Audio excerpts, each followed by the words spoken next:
Hello, I'm called Shirley and I'm involved in a community project in conjunction with Keighley Healthy Living and Bradford as one.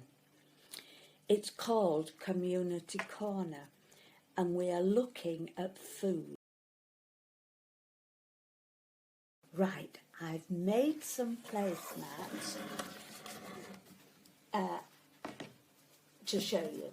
This is the first one. I've used this colour because my crockery is this colour. You see, a plate fits nicely on there, and room for knives and forks at the side. So it's quite a big placemat. It's bigger than you would buy a cork placemat, but you know, we don't use tablecloths that much these days, do we?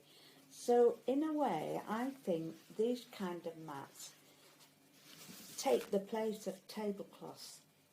Now, I've machine quilted it. Now, this material lends itself well for guidelines for the quilting. So, you can see on the back, it looks fairly even. Right, that's one I've done, and the other one, because I've got blue crockery as well, so that fits nicely on there.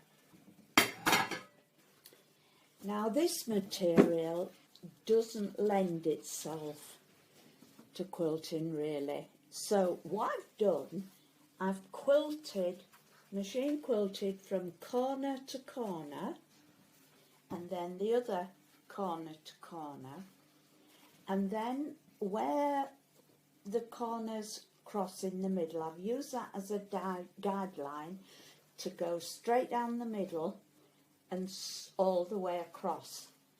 So it just holds it together nicely.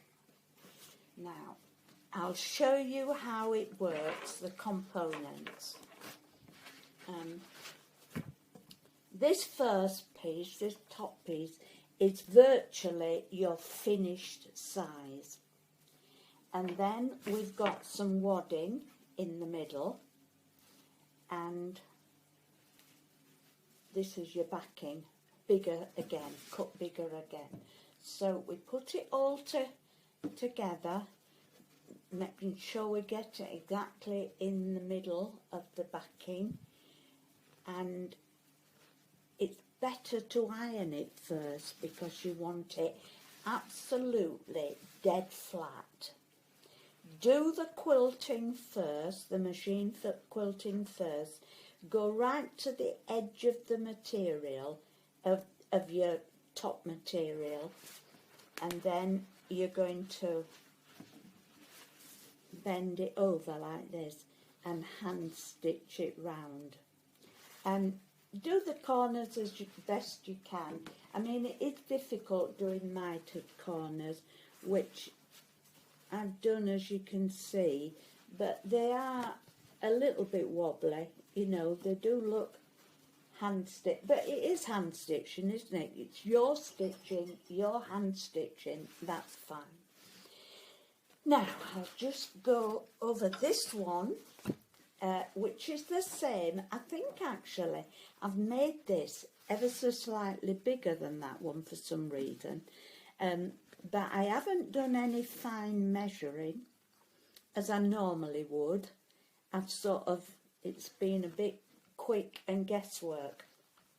Now, I was running out of wadding, so as you can see, this looks a bit like a jigsaw puzzle because it's all the odds and ends of wadding that I had.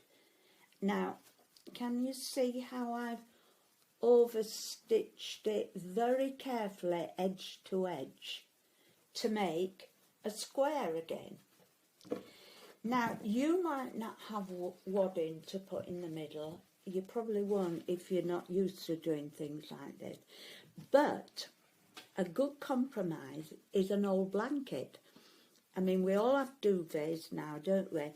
So you probably have a blanket hidden away in a drawer somewhere that is, you know, you don't use, and you could cut a square out of that. Or the other thing that's quite good is a towel that you know you'll longer use. What you're wanting is a bit of thickness to save the polish on your table. You're wanting enough thickness to take the heat out of the hot plate so you're not damaging your table.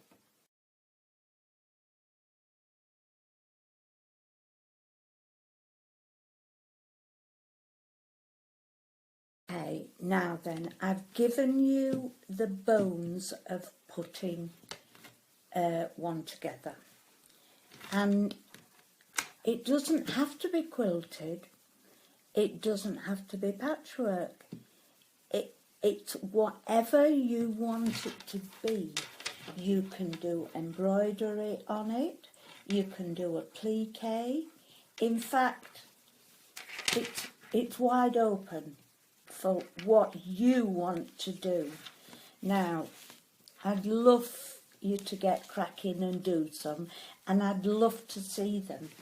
So if you put them on a KHL website or Facebook, or KHL Facebook, and eventually we're going to have an exhibition. So I'd love to see some of your work in an exhibition. Right, whatever you do, have fun and get cracking. Bye.